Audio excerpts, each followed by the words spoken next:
Pernah tak kau terfikir macam mana sebiji batu biasa yang nampak tak ada beza dengan batu-batu lain tiba-tiba boleh jadi harta yang bernilai jutaan ringgit? Serius, tak ada satu pun permata yang lahir terus cantik berkilau. Semuanya bermula sebagai batu biasa yang terperuk jauh di dalam perut bumi. Jadi, apa sebenarnya rahsia perjalanan epik ni? Jom kita selami kisah epik batu permata ni. Ini bukan sekadar cerita pasal batu, tapi satu perjalanan dari neraka di perut bumi sampailah ia jadi simbol kemewahan. Kita akan bercerita tentang tekanan yang tak masuk akal, jangka masa yang melangkaui imajinasi kita dan satu transformasi yang jujur cakap hampir mustahil untuk berlaku. Okey, kisah kita bermula di tempat yang paling ekstrim dalam planet ni. Lupakan angkasa lepas atau dasar lautan paling dalam. Tempat ni jauh lagi ganas. Beratus-ratus kilometer di bawah tanah di mana haba dan tekanan boleh hancurkan apa saja. Di sinilah, dalam keadaan yang paling tak mesra hidupan, sesuatu yang indah mula terbentuk. Jadi, buang dulu imej permata cantik yang kau nampak kat kedai tu. Asal-usulnya jauh lebih ganas dan huru-hara. Cuba kau bayangkan, ada satu dapur gergasi bawah kaki kita, di mana haba dan tekanan yang melampau ni memaksa unsur-unsur paling asas untuk bersatu dan memulakan satu proses penciptaan yang luar biasa. Haba kat sini bukan main-main. Kita bercakap pasal suhu sampai 1300 darjah Celsius. Itu lagi panas dari lava gunung berapi tau.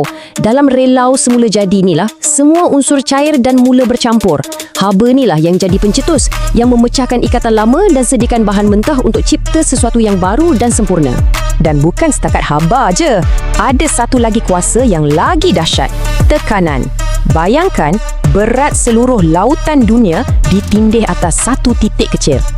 Macam itulah tekanannya. Tekanan maha dahsyat inilah kuncinya.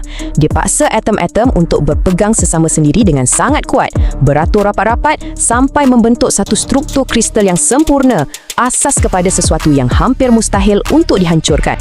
Dan inilah bahagian paling mind-blowing. Tengok bahan asas dia, karbon. Ya, karbon yang sama dalam arang atau mata pensel kau tu, bila dimampatkan dengan tekanan yang cukup gila, dia jadi brilian, bahan paling keras di muka bumi. Unsur-unsur biasa yang lain pula jadi delima, nilam, zamrud.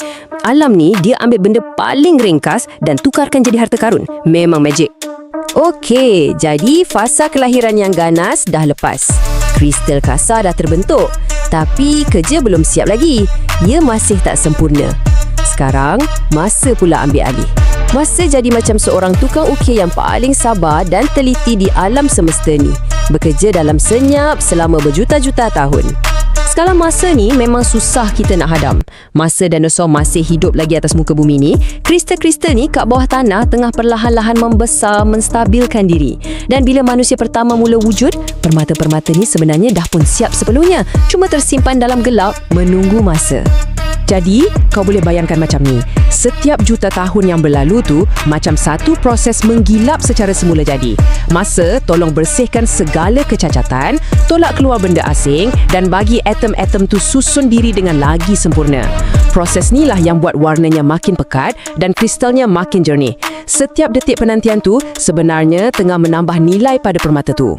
Okey, sekarang kita dah ada permata yang hampir sempurna, hasil kerja jutaan tahun.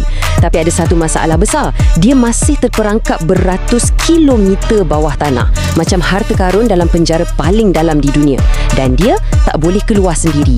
Jadi babak seterusnya dalam hidup dia ialah satu perjalanan yang sangat ganas untuk naik ke permukaan.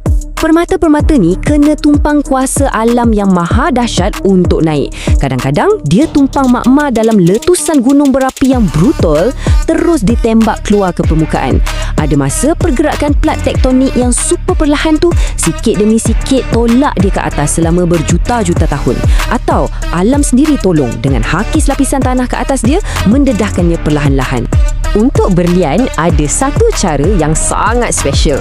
Namanya pipe kimberlite. Kau bayangkan ni macam lift berkelajuan supersonik semula jadi. Saluran magma purba ni meletus dari perut bumi, bawa berlian ni naik ke permukaan dalam masa beberapa jam je. Kenapa kena laju-laju? Sebab perjalanan pantas ni penting untuk elakkan berlian tu dari bertukar jadi arang biasa balik. Selepas perjalanan jutaan tahun dan pendakian yang ganas, akhirnya permata ni sampai ke tangan manusia. Tapi, jangan bayangkan ia ditemui dalam keadaan berkilau macam dalam filem. Rupa asal dia, terus terang, sangat mengecewakan. Ya, macam ni lah rupa dia. Hodoh, kusam, bersalut dengan batuan lain dan tak berkilat langsung. Sebiji macam batu sungai biasa yang kau takkan pandang dua kali. Pada tahap ni, keindahan dia masih rahsia. Nilainya masih terperangkap kat dalam, menunggu untuk dikeluarkan bukan lagi oleh alam, tapi oleh tangan manusia. Di sinilah nasib permata ni ditentukan sepenuhnya. Seorang pemotong yang mahir akan kaji batu tu berhari-hari, cari sudut paling sempurna. Satu potongan yang tepat akan buka kunci keindahan dia, biarkan cahaya masuk, memantul kat dalam dan keluar sebagai kilauan yang memukau.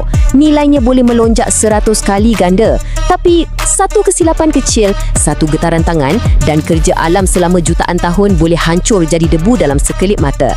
Okey, sekarang batu ni dah cantik, dah dipotong, dah digilap, dah siap kan? Belum lagi. Perjalanannya belum berakhir. Transformasi yang terakhir berlaku bukan pada batu tu, tapi dalam fikiran kita, dalam masyarakat. Di sinilah ia jadi lebih dari sekadar objek yang berkilau. Dan di sinilah perjalanannya lengkap. Dari seketul batu biasa yang terbenam jauh di dalam bumi, ia menjadi objek keindahan. Kemudian, kita sebagai manusia yang bagi dia kuasa, ia jadi simbol kekayaan, penanda status dan kadang-kadang jadi aset kuasa yang boleh ubah sejarah. Dan inilah kebenarannya. Kita hargai permata bukan sebab ia berkilau je.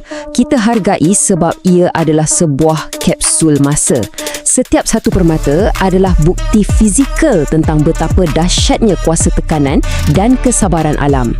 Ia peringatan tentang betapa mustahilnya satu proses yang perlu dilalui untuk cipta sesuatu yang begitu sempurna dan jarang ditemui. Gila kan? Satu batu biasa boleh lalui semua ni. Tapi ini baru satu cerita. Bayangkan apa lagi rahsia dan harta karun yang masih tersembunyi bawah kaki kita menunggu untuk ditemui. Fakta ni dah gila, tapi ada lagi yang lebih pelik akan datang. Nak tengok lebih banyak video menarik dan mind-blowing? Jom ke channel YouTube Wow Mind Blowing dan jangan lupa subscribe, okay? Love you guys!